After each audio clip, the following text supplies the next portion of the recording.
Muito bem, pessoal, vamos dar continuidade ao nosso estudo de Direito Penal, parte geral, e vamos continuar esse estudo dos conceitos introdutórios. E nós estávamos vendo o conceito de direito penal, e dentro do conceito de direito penal, nós analisamos as fontes formais e a fonte material do direito penal. Muito bem, eu quero voltar agora para o conceito de direito penal.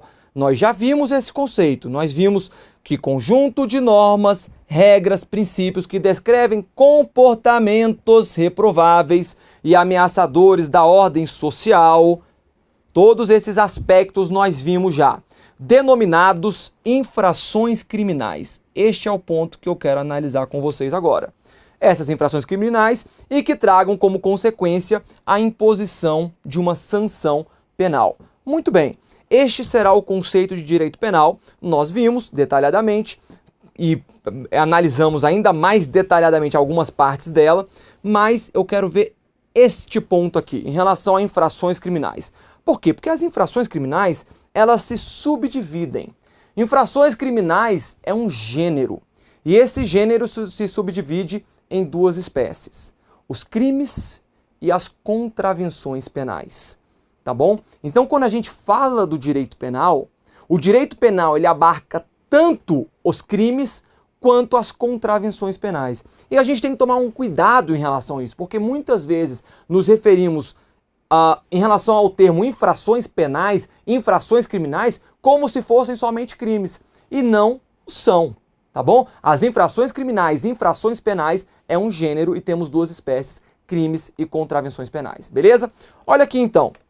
O ordenamento jurídico brasileiro adota o sistema dualista ou binário, ou dicotômico da infração penal. Por que dualista, binário, dicotômico? Porque tem dois tipos de infrações penais. Quais são elas? O crime, que nós já vimos, que nós já falamos, e a contravenção penal, que também nós já falamos. E aí reparem que eu coloquei para vocês o delito com um asterisco. Professor, por que você botou esse asterisco aí? Porque o delito, ele tem diferentes interpretações. Essa expressão delito, tem muita gente que compreende ela como sinônimo de infração penal. Ou seja, eu tenho infração penal, que é a mesma coisa que delito, que seria o gênero, e eu tenho duas espécies embaixo, que seriam o crime e a contravenção penal. Cuidado, a maioria da doutrina entende de maneira distinta. Entende que o delito é sinônimo de crime. Beleza? Então, quando nós falarmos delito, nós estamos falando especificamente de crime, da espécie crime. Não estamos falando de infrações penais como um todo, beleza? Contravenção penal, por sua vez, também tem sinônimos, também tem outros nomes. É chamada de crime anão e delito liliputiano, em homenagem à cidade onde as viagens de Gulliver chegou, nessa cidade de Lilliput, em que os seus habitantes eram bem pequenininhos. Então, o nosso doutrinador, os doutrinadores, eles são bem criativos quando eles vêm trazer essas denominações doutrinárias. E aí, com isso, a contravenção penal ela tem esses outros nomes. É o crime anão, porque é um crime menor, de fato. É uma infração penal menor, com menos gravidade. E também delito liliputiano, beleza? Isso pode cair na prova, vai que cai. Vocês já estão ligados aí para não cometer nenhum equívoco em relação a isso. Muito bem. Como é que a gente vai diferenciar, então, crime de contravenção penal? A gente vai ver a Lei de Introdução ao Código Penal, lá no artigo 1º da Lei de Introdução ao Código Penal. Professor, eu preciso estudar a Lei de Introdução ao Código Penal? Em regra, não. Só se ela vier expressa no seu edital, tá bom? Se ela não vier expressa no seu edital, você não precisa se preocupar em estudar a Lei de Introdução ao Código Penal. Só que, eventualmente, nós vamos nos valer de alguns conceitos que estão lá na Lei de Introdução do Código Penal para que a gente consiga compreender devidamente o próprio Código Penal, tá bom? E esse daqui é um caso. O artigo 1º da Lei de Introdução do Código Penal vai diferenciar para a gente crime de contravenção penal. Olha só. Considera-se crime a infração penal que a lei comina pena de reclusão ou de detenção, quer isoladamente, quer alternativa ou cumulativamente com a pena de multa. E a contravenção? A contravenção vai ser a infração penal a que a lei comina isoladamente pena de prisão simples ou de multa, ou ambas alternativa ou cumulativamente. Em outras palavras, quando eu tenho lá a pena de um crime, se nessa pena estiver escrito reclusão, houver a previsão de reclusão ou de detenção, eu vou estar diante de um crime. Essa vai ser a diferenciação mais fácil que a gente tem. Se tiver previsto no preceito secundário, na pena, reclusão ou detenção, trata-se de crime. Ainda que tenha lá detenção e multa. Detenção de 2 meses a 4 meses e multa. É crime. Detenção de 2 a 4 meses ou multa. É crime também. Por quê? Porque está previsto reclusão e está previsto detenção. Fácil, tranquilo, não se esqueça disso. Professor, e as contravenções penais? As contravenções penais, elas podem estar previstas prisão simples, sozinha, prisão simples ou multa, prisão simples e multa, ou então simplesmente multa, sozinha, a multa sozinha. Então veja, as contravenções penais nem sempre vão impor uma pena privativa de liberdade. Olha só, eu não falei aqui que são os crimes, aqui é o crime. Em relação à contravenção penal, eu vou ter na pena prisão simples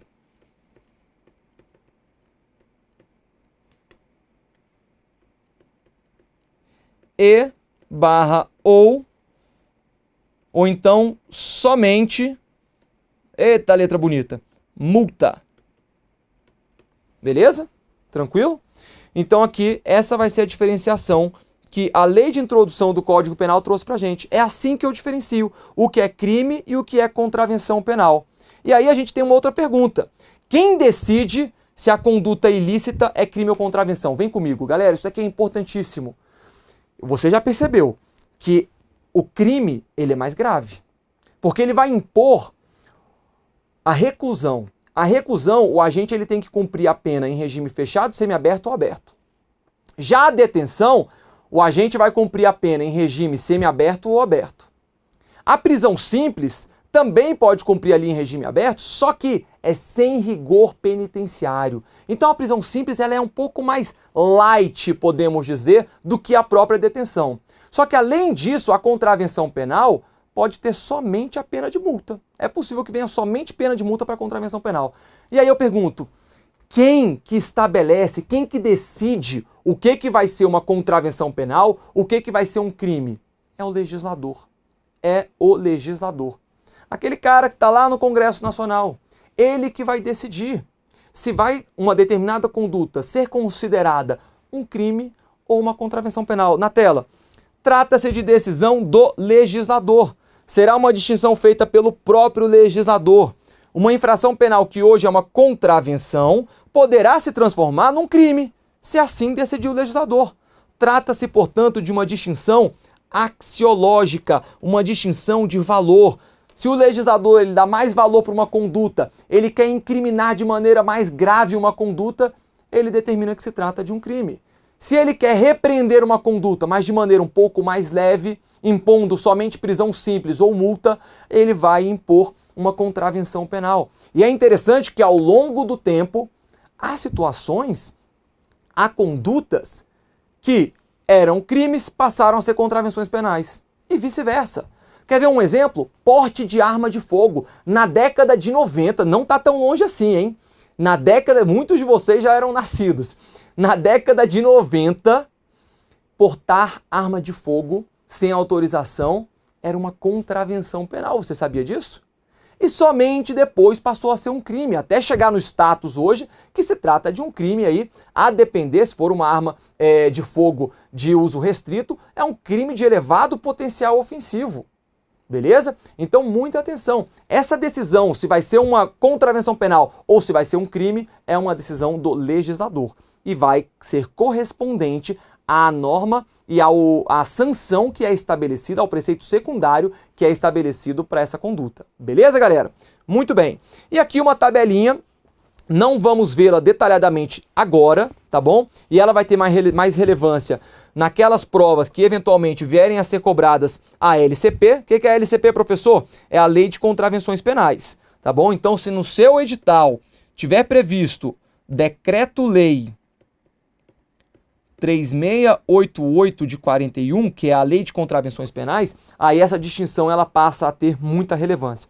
Mas aqui nós vamos simplesmente apresentar para vocês aí esse quadro, para que vocês possam depois olhar com mais atenção.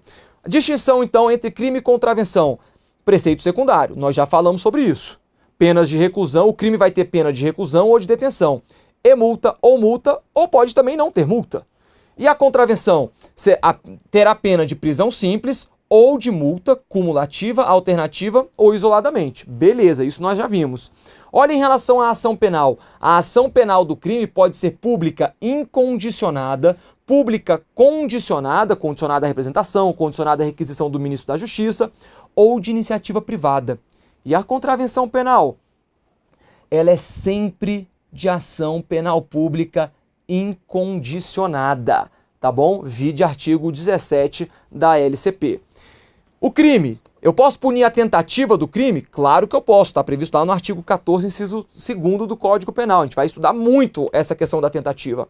E a contravenção penal? Não, eu não posso punir a tentativa da contravenção penal. O artigo 4º da Lei de Contravenções Penais não permite. Professor, você está dizendo que então que não é possível a tentativa na contravenção penal? Não, eu não disse isso. É possível. É possível que você venha tentar praticar uma contravenção penal e seja impedido por razões alheias à sua vontade. Entretanto, a tentativa de uma contravenção penal não pode ser punida. A contravenção penal ela somente pode ser punida se nós tivermos a consumação dessa contravenção, beleza?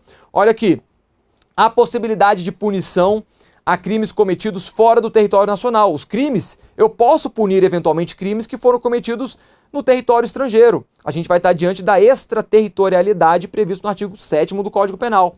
E a contravenção penal? Jamais. Somente se pune a contravenção cometida no território nacional. Vide artigo 2º da LCP. E a competência do crime? O crime ele pode ter competência na Justiça Estadual ou Justiça Federal. E a contravenção? Sempre a competência será da Justiça Estadual. Mas, professor, alguém praticou uma contravenção penal contra bens, valores ou interesses da União. E de acordo com a Constituição Federal, lá no artigo 109 da Constituição Federal, eu tenho que ter a competência da Justiça Federal. Se por acaso a infração penal ela vem a atingir bens, interesses, serviços da União. Cuidado. Esse dispositivo se aplica somente aos crimes. Somente aos crimes. Então, se o sujeito ele pratica uma contravenção penal contra bens, serviços, interesses da União, ele será julgado na Justiça Estadual. Beleza? A única ressalva é o foro por prerrogativa de função. Se alguém com foro por prerrogativa de função vem a cometer uma contravenção penal, cometer uma contravenção penal, ele pode vir a ser julgado na Justiça Federal, tá bom? Se ele tiver foro por prerrogativa de função na Justiça Federal, ou no Tribunal Regional Federal, ou no STJ, ou até mesmo no STF. Beleza, galera? Muito bem. Questãozinha. As contravenções penais, letra A, podem ser punidas com pena de detenção? Errado. Pena de detenção somente os crimes. As contravenções penais não prescrevem? Errado, claro que elas prescrevem. As contravenções penais não são punidas na forma tentada. Opa, fechou. Nosso gabarito. As contravenções penais constituem meros ilícitos administrativos? Claro que não. São infrações penais. E as contravenções penais estão inseridas na parte especial do Código Penal. Errado. Na parte especial do Código Penal nós temos previstos somente crimes. As contravenções penais elas estão previstas tanto na Lei de Contravenções Penais, bem como, vem comigo, bem como em outras leis esparsas. Então a gente tem, por exemplo, a Lei 5553, que vai tratar aí do crime de retenção indevida de documento de identidade. Lá não é um crime, vai ser uma contravenção penal prevista nessa lei, beleza? Então a gente pode ter contravenções penais fora da LCP, fora da Lei de Contravenções Penais. Lá, obviamente, vai ter um rol de várias contravenções, mas existem contravenções penais em outras leis extravagantes, beleza? Muito bem, portanto, está aí nosso gabarito da questãozinha, letra C. Muito bem, galera. Vamos entrar agora em outro conceito, outro ponto importante para a gente discutir. Preceito primário e preceito secundário da norma penal. Nós estamos agora, então, diante da norma penal. O que é a norma penal, professor? A norma penal é a que vai trazer para a gente, é a que vai estabelecer a conduta criminosa e a pena cominada a essa conduta. Então, nós dividimos essa norma penal entre preceito primário e preceito secundário. Como que nós fazemos essa divisão? É bem simples e vocês jamais vão esquecer. Olha aí na tela. Preceito primário é a descrição da conduta delituosa. Beleza? Descrição da conduta delituosa. E o preceito secundário é a sanção penal. Vamos trazer aqui um exemplo? Pronto. Artigo 121 do Código Penal. É o tipo penal mais simples, menos complexo que nós temos no Código Penal. 2 palavrinhas somente, matar alguém. O que vai ser o preceito primário dentro dessa norma penal? A norma penal é tudo isso daqui. É tudo isso daqui, tá bom? Incluiria até a parte de cima aqui, que é o nomen iuris do delito, homicídio. Tá bom? O que vai ser então o preceito primário? O preceito primário é a descrição da conduta. É a descrição da conduta. Matar alguém. Esse aqui é o preceito primário. Qual que vai ser o preceito secundário? A sanção penal. É a pena. Pena, reclusão de 6 a 20 anos. Pronto, aqui eu tenho o preceito secundário da norma penal. Então, sempre que nós falarmos do preceito primário da norma penal, estamos falando da conduta típica. E quando nós falarmos do preceito secundário, estamos nos referindo à sanção penal estabelecida naquela norma penal. Beleza? Isso vai ter muita relevância quando nós estudarmos a lei penal em branco, nas próximas aulas mais para frente. Beleza? Muito bem. Relação do direito penal com outros ramos do direito. Existe sim uma relação do direito penal com todos os outros ramos do direito. Mas o importante é sabermos que nesta relação, o direito penal, o direito como um todo,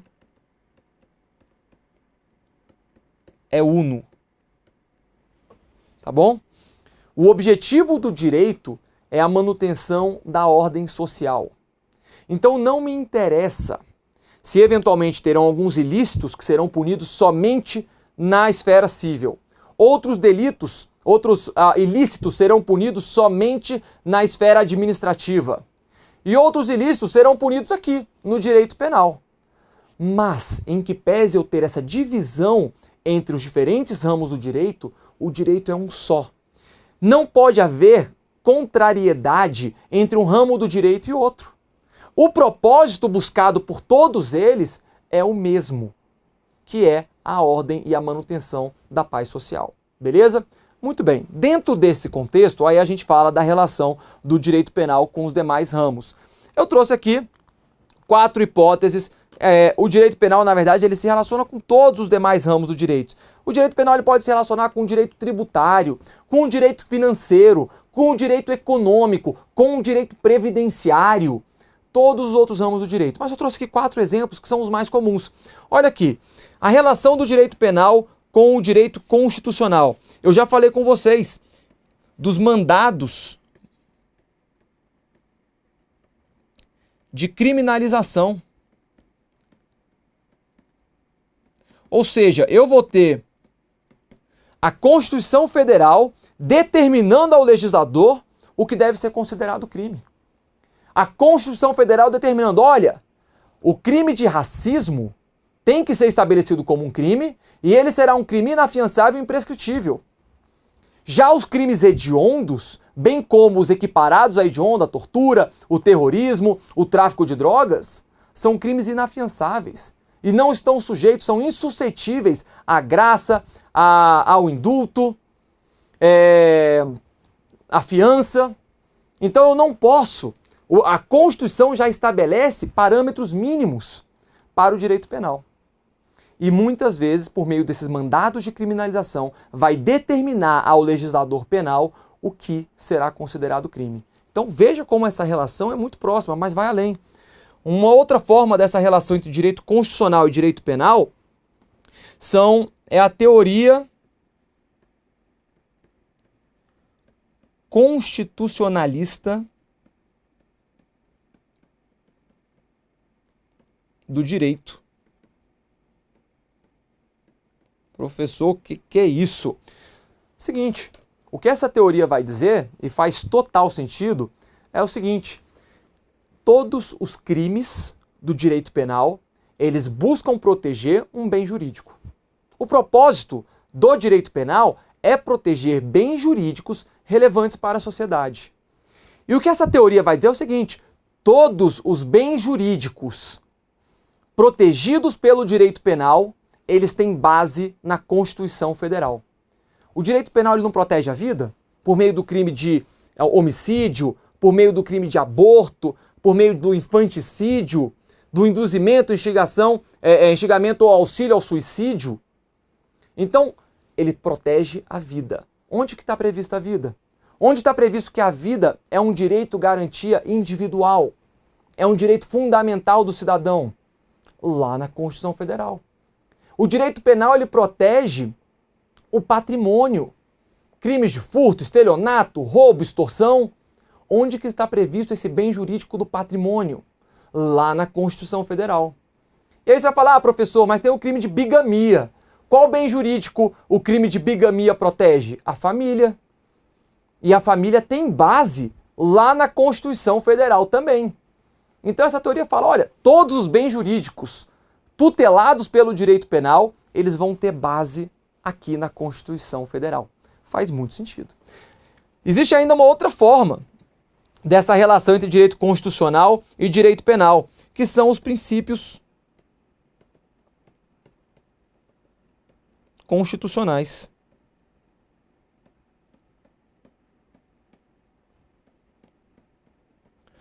Você pega, por exemplo, o princípio da legalidade, princípio ali da estrita legalidade, da anterioridade, que estão previstos no artigo 1º do Código Penal. Da mesma forma que eles estão previstos no artigo 1º do Código Penal, eles estão previstos lá na Constituição Federal.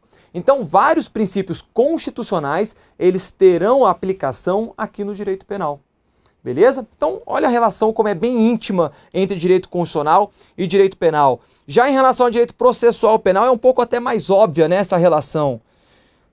É por meio...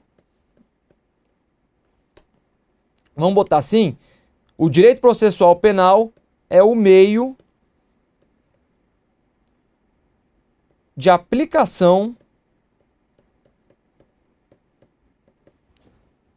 das sanções penais. Então, obviamente, tem uma relação muito íntima aí com o direito processual penal. Tem que tomar cuidado, alguns princípios serão distintos do direito penal do direito processual penal. A aplicação da lei no tempo no direito penal é uma, no direito processual penal é outra. A contagem de prazo no direito penal é uma, no direito processual penal é outra. Mas é uma relação muito íntima. É por meio do direito processual penal que a gente consegue realizar a persecução penal diante de um crime praticado. Em relação ao direito administrativo, aqui a gente pode citar diversas leis. Por exemplo, a Lei 8.666, que vai trazer ali, de 93, né? Que é a Lei de Licitações, que vai trazer alguns dispositivos penais. Nós podemos falar também dos próprios artigos do Código Penal, artigos 312 a 359, que são exatamente os crimes contra a administração pública. Então também essa relação íntima. E o direito civil, professor? Direito civil, vários conceitos do direito civil nós vamos aplicar no direito penal. Quer ver, por exemplo, o conceito de propriedade. E entre vários outros, a gente pode falar aí do direito de posse, o direito em relação ao crime de esbulho possessório, a gente pode falar até do conceito de casamento para aplicação desse delito que eu já falei para vocês, do crime de bigamia. Então, vários conceitos do direito civil nós vamos trazer, nós vamos importar aqui para o direito penal. Pessoal, são meros exemplos, tá bom? Meros exemplos aqui. O direito penal ele vai se relacionar com todas as esferas, com todos os ramos do direito, beleza? Muito bem. Vamos ver aqui então rapidamente as funções do direito penal. Olha só, o direito penal ele tem uma função de proteção de bens jurídicos. Claro, o propósito do direito penal é exatamente proteger os bens jurídicos que são mais relevantes para a sociedade. Tá bom? Então, o direito penal ele vai proteger esses bens jurídicos. Função de garantia, muito importante, vem comigo aqui, é muito importante essa função de garantia do direito penal. Veja, essa garantia é uma garantia pro cidadão. Ué, professor, mas o direito penal ele visa punir o cidadão. Não, ele não visa punir o cidadão. O direito penal ele visa proteger a sociedade como um todo. Mas aquele cidadão que eventualmente venha praticar uma conduta, ele só pode ser punido se a conduta praticada por ele estiver prevista como crime. Então o direito penal ele vai ser uma garantia para o cidadão de que o Estado não vai puni-lo sem fundamento.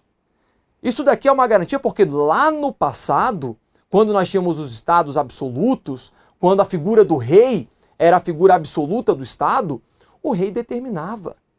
Se de repente alguém urinasse no meio da rua e esse rei não gostasse do que ele tinha visto, ele mandava matar. E ele não estava errado, porque o Estado era ele. E o cidadão não tinha qualquer garantia em relação a isso. O cidadão não ia ser punido porque o rei mandou matar. Não, a lei era o rei. Então o cidadão não tinha qualquer garantia. Hoje não. Essa função do direito penal é de dar essa garantia, essa segurança jurídica para o cidadão. Beleza? Outra função, instrumento de controle social. Claro, vai preservar a paz pública, tá bom? Preserva a paz pública. Função ético-social. O direito penal ele vai trazer para a gente um mínimo ético-social. Ao longo da história, a sociedade evolui. A sociedade vai mudando os seus valores. O direito penal ele traz para a gente um mínimo valor ético. Por exemplo, em outros países é permitido a poligamia. Você vai na Arábia Saudita, salvo engano, pode ter 3, 4 mulheres. Aqui no direito penal brasileiro, estou novamente falando aqui do crime de bigamia. Mas por quê? O crime de bigamia, ele impede que alguém tenha mais do que uma esposa. Ou de que uma mulher tenha mais do que um marido, um cônjuge. Então, esse é um valor fundamental para o direito penal brasileiro. E traz um mínimo ético. Salvo engano, de outra maneira, do contrário, teríamos várias pessoas aí casando à torto e direito. O cara tem dinheiro para isso, porque lá na Arábia Saudita tem que ter dinheiro para isso, né, galera? Não é simplesmente querer casar, não. Casamento custa dinheiro. Então o cara tendo dinheiro, ele pode casar à vontade. O direito penal ele vai trazer esse mínimo ético para a sociedade. Vamos lá, mas não acabou não. Tem outras funções do direito penal. Tem a função simbólica. Essa função simbólica aqui ela é bem interessante, porque ela tem duas vertentes. Tem a função simbólica para os governantes e a função simbólica para os cidadãos. Professor, o que vai ser essa função simbólica? É o seguinte, é aquele governante que edita uma lei penal e se sente bem. Por isso que é simbólica. Ele está se sentindo bem, porque ele está protegendo ali, ele está cumprindo a sua função de legislador. Então, quando ele cria uma lei para proteger a sociedade, traz um sentimento de satisfação. É isso, é isso. É essa função simbólica do direito penal para o viés do governante, para a sua perspectiva. E para a perspectiva da sociedade, do cidadão, o cidadão, ao ver as normas penais, ao saber que elas existem, ele se sente protegido. Ainda que seja uma falsa percepção de segurança. Mas ele sabe que, se ele for vítima de uma determinada conduta, aquela pessoa que praticou um crime contra ele deverá ser punido pelo Estado. Então, esta função simbólica, este sentimento de segurança jurídica para o cidadão, o sentimento de satisfação pessoal pelo governante. Função do direito penal motivadora. Essa daqui é engraçada. Por que ela é motivadora? Porque ela motiva o cidadão a não praticar crimes. Simples assim. Ela está motivando. Olha aqui, ó, se você matar alguém, a sua pena é de 6 a 20 anos. Então, logo, eu estou te motivando a não praticar crime, porque caso contrário você vai ser preso. Então essa é a função motivadora do direito penal. Redução da violência estatal. Ela está muito relacionada com esta outra função que nós vimos anteriormente aqui da garantia, tá bom? Redução da violência estatal. É aquilo que nós já falamos. O Estado, ele pratica uma violência contra os seus cidadãos. Por quê? Porque o Estado ele tem mais poder, ele é muito mais forte do que o cidadão. Se eu tenho o direito penal regulamentando esta relação, ou seja, eu só posso ter a punição do Estado se houver uma conduta incriminada. A gente vai estar muito relacionado aqui ao princípio da legalidade e ao princípio da anterioridade, que nós vamos ver mais à frente, beleza? E tem também a função promocional do direito penal, que vai ser o seguinte: atuar como instrumento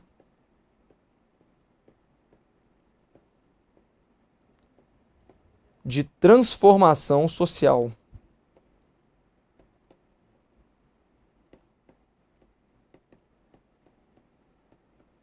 Beleza? Ou seja, o direito penal ele precisa evoluir junto com a sociedade. Condutas que eram consideradas crimes há anos atrás, há meses atrás às vezes, hoje não mais o serão. E outras condutas, principalmente a gente tem visto hoje muitos crimes sendo editados, muitas leis sendo editadas relacionadas à internet. Há 20 anos atrás já existia internet, mas nem se falava em incriminar condutas praticadas por meio da internet. Hoje em dia, com toda a evolução da sociedade, com vários delitos sendo praticados por meio da rede mundial de computadores, obviamente o direito penal ele tem que evoluir e vir a punir também as condutas praticadas neste contexto. Beleza, pessoal? Seguinte, esses eram os conceitos introdutórios iniciais que nós tínhamos que ver em relação ao direito penal e nas próximas aulas continuaremos nossos estudos aí nessa matéria. Um grande abraço, até o próximo bloco.